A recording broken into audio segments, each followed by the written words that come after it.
Hello viewers, welcome to Khalajan's kitchen. I'm Farhanda and today I'm making spinach bhajias or Palak Pakoray. They are crispy and crunchy and a perfect snack for any time of the day. To make the bhajias, we will need one bunch of fresh spinach, a handful of green coriander, 2 green chilies or to taste, 1 teaspoon red chilli powder, 1 teaspoon salt or to taste, half a teaspoon carom seeds, and only 1 pinch of baking soda. Besides that, we will need 1½ cup of gram flour, some water to bake the batter, and oil for frying. I washed the spinach and then chopped it. Chopped the green coriander, added that to the chopped spinach, and chopped the green chilies and added those as well. And then added the red chilies, the salt, carom seeds, and the baking soda. Mixed all the ingredients together and then added half a cup of water. Adding the water at this time will help the salt to dissolve, and the spinach will also release some of its moisture. At this time, we will add the besan or the gram flour and mix it with the rest of the ingredients.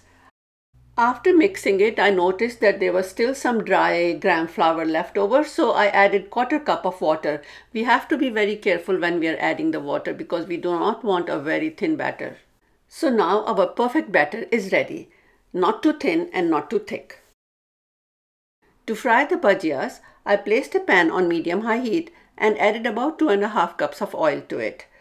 After it was hot enough, I added the bhajia batter a little bit at a time. I'm using my hands. You can use a spoon or even an ice cream scoop.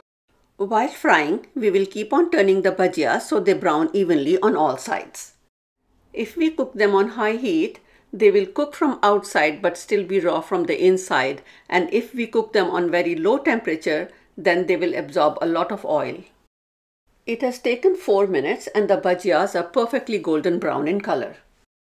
We will take them out and place them on paper towel so the excess oil is absorbed. And then we will fry the rest of the bhajias in the same manner.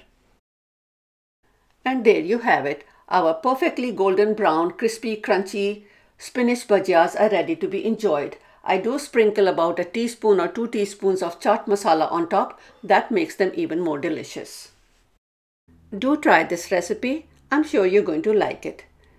If you like this video, please give it a thumbs up and share. If you're new to my channel or haven't subscribed yet, do subscribe, and by pressing the bell button, you will get notifications for my upcoming videos. Enjoy!